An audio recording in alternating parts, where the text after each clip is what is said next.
Nagsimula ang episode 1 ng One Piece kung saan ay makikita natin si Gold Roger na pinaka-kinatatakutan na hari ng mga pirata na malapit ng bitayin ng Navy. Bago bitayin ay tinanong siya ng isang tao doon kung nasaan ang kanyang mga kayamanan, kaya't sinabi ni Roger na gusto mo ba ng mga kayamanan ko, sige sayo na, inipon ko ang lahat ng mga ito sa isang lugar kaya't kailangan mong hanapin ito ngayon. Kaya't nagkagulo ang lahat at gusto nilang hanapin ang kayamanan ni Roger, at dito na nagsimula ang bagong panahon ng mga pirata, at dahil dito ay maraming tao na ang mga naging pirata upang hanapin ang kayamanan, at ang isa sa mga ito ay ang isang batang lalaki na ang pangalan ay Monkey D. Luffy na gustong maging isang hari ng pirata, at ito talaga ang kanyang pangarap noong bata pa siya.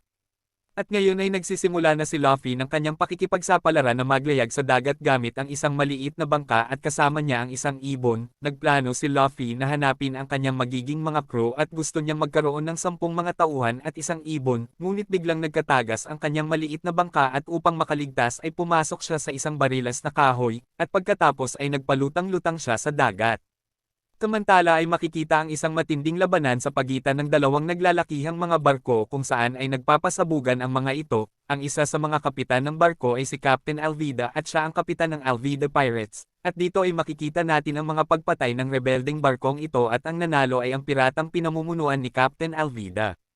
At pagkatapos ay iniangat sa malaking barko ang isang barilas na kahoy na pinaglalagyan ni Luffy at dinala nila ito sa ibabang bahagi ng barko, at hinahanap pala ni Alvida ang isang lalaki na ang pangalan ay Zoro. Tinanong niya ang isang matandang lalaki kung nasaan si Zoro ngunit hindi naman alam nito, at inakala ni Alvida na nagsisinungaling lang ang matanda, kaya't hinampas niya ito ng kanyang iron clamp weapon at agad na namatay ang matanda. Pagkatapos ay ipinag-utos niya sa isa niyang crew na si Kobe na linisin nito ang dugo ng matanda.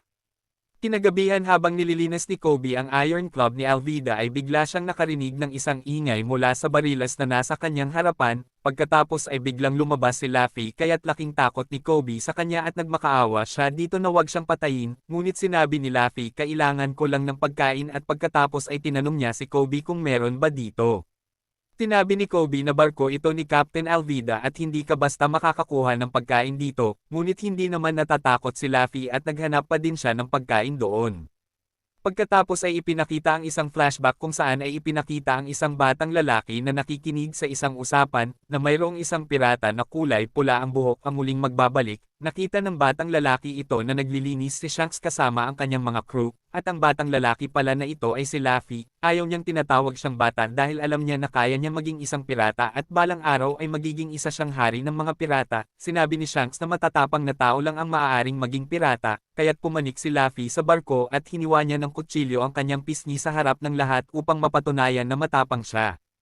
At sa kasalukuyan ay nag-usap sila ni Kobe at sinabi ni Kobe kung gaano siya pinahihirapan ni Alvida sa barko nito, ngunit sinabi ni Luffy na plano niya ang hanapin ang mga kayamanan ni Roger sa Grand Line. Pinayuhan siya ni Kobe na wag na siyang pumunta dahil napakadelikado doon at mayroon ding matataas na mga alon, ngunit dahil matapang si Luffy ay pinagtawanan lang siya nito. Pagkatapos ay nakarinig sila ng isang kakaibang tunog na tila isang halimaw, ngunit sinabi ni Kobe na ingay lang iyon ng paghihilik ni Alvida habang natutulog. At nang aalis na sila gamit ang isang maliit na bangka ay nahuli sila ni Alvida dahil sa nagawang ingay ni Luffy. Sinabi ni Luffy kay Captain Alvida at sa mga tauhan nito kung sino siya at sinabi din niya na magiging isang hari ako ng mga pirata, ngunit pinagtawanan lang siya ng lahat. Sinabi ni Alvida na sino ang pinakamalakas sa buong karagatan kaya't sabay-sabay na sumagot ang kanyang mga tauhan at sinabing si Captain Alvida. Ngunit sinabi ni Luffy na sabi ni Kobe ay isa ka daw masamang dugong kaya't talagang nagalit si Alvida sa kanya. Pagkatapos ay binaril ng isang crew si Luffy ngunit tumalbog lang ang bala at hindi siya tinablan. Hinampas siya ni Alvida ng Iron Club nito kaya't naglaban silang dalawa. Gaya ng inaasahan ay ginamit ni Luffy ang kanyang signature move, ang kanyang Gomu Gomu pistol, kaya't tumilapon si Alvida sa dagat, at pagkatapos ay isinama na niya si Kobe.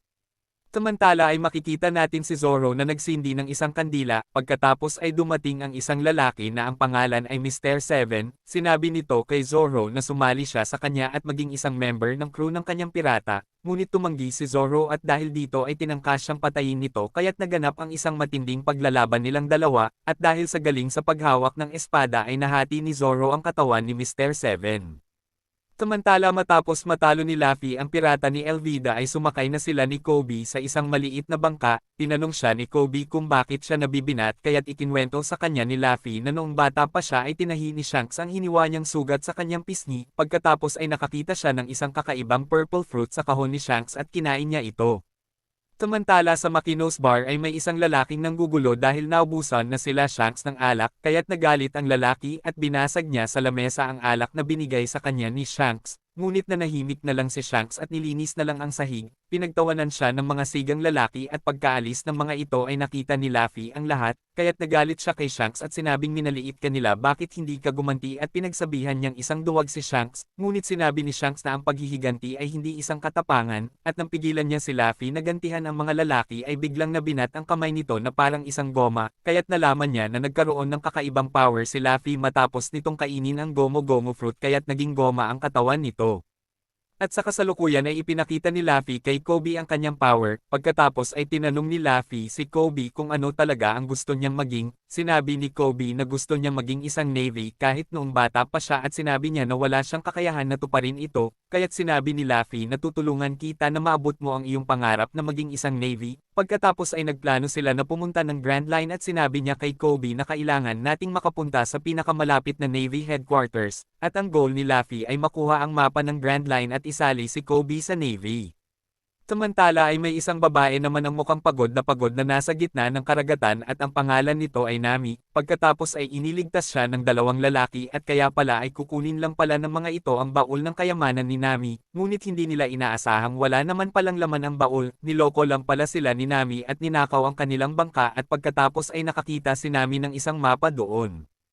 Samantala ay nakarating na sila Luffy sa Shell Town, nakakita sila ng mga poster ng mga pinakakilalang mga pirata kaya't nagtanong si Luffy kung nasaan ang kanyang poster, pagkatapos ay kumain sila sa isang malapit na restaurant at naruroon din pala sila Zoro at Nami, nilapitan ni Nami ang isang lalaking sundalo na parang may gusto siyang kunin dito. Pagkatapos ay binigyan si Zoro ng isang batang babae ng rice ball, ngunit nabunggo niya ang isang lalaki kaya't nahulog ito at tinapakan ito ng nagalit na lalaki, pinagalitan niya ang batang babae ngunit kinain ni Zoro ang rice ball na tinapakan nito, pinilit siya ni Zoro na humingi siya ng tawad sa batang babae ngunit minaliit siya ng mayabang na lalaki, at pagkatapos ay nagkaroon sila ng matinding labanan kasama ang mga tauhan ng lalaki. Samantala ay sinamantala naman ni Ami ang pagkakataon at hinila niya ang isang sundalo ng Navy upang kuhanin ang damit nito, at pagkatapos ay natalo na ni Zoro ang lahat ng mga sundalo, sinabi ng lalaki na wag mo akong patayin at ibibigay ng ama ko ang kahit anong kailangan mo, dinala siya ng lalaki sa ama nito na mayroong isang bakal na palakol sa kanyang kamay at ang pangalan nito ay Captain Morgan, sinabi nito kay Zoro na maaari siyang maging isang sundalo ng kanyang Navy o itali siya sa isang poste sa loob ng 7 araw bilang kanyang parusa, ngunit pinili ni Zoro ang maitali sa isang poste kesa maging isang sundalo niya.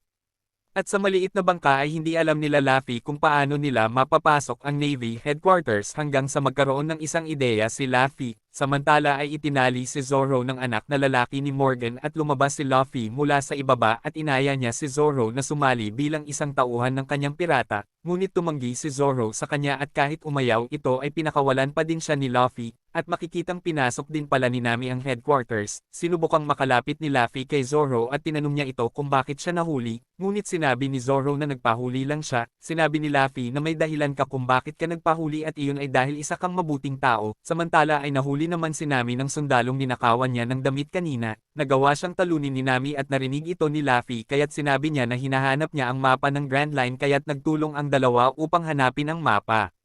Ngunit bigla silang nahuli ni Captain Morgan at nagawa nilang makatakas dahil sinabi ni Nami na bago lang siyang recruit doon at isang bilanggo lang si Luffy, pagkatapos ay pumasok na sila sa isang kwarto kung saan nakatago ang mapa ng Grand Line, at matagumpay nilang nakuha ang isang kahon na pinaglalagyan ng mapa nito, ngunit nalaman ito ni Captain Morgan kaya't nagkaroon sila ng napakatinding labanan doon at ginamit ng kapitan ang kanyang kamay na palakol. Nagtulong-tulong sila Luffy, Zoro at Nami upang talunin si Captain Morgan kaya't nagtagumpay silang talunin ito. Ilang sandali ay nagpunta na sila sa isang barko upang simulan ang kanilang paglalakbay, ngunit sa kasamaang palad ay hindi sumama si Kobe dahil gusto niya maging isang sundalo ng Navy, at sa gitna ng karagatan ay makikita ang isang napakalaking barko ng Navy, at nakatanggap ang Vice Admiral Garp nito ng isang impormasyon tungkol sa isang grupo ng pirata na nagnakaw ng mapa ng Grand Line sa Town Shells, at dito na po nagtatapos ang episode 1 ng One Piece.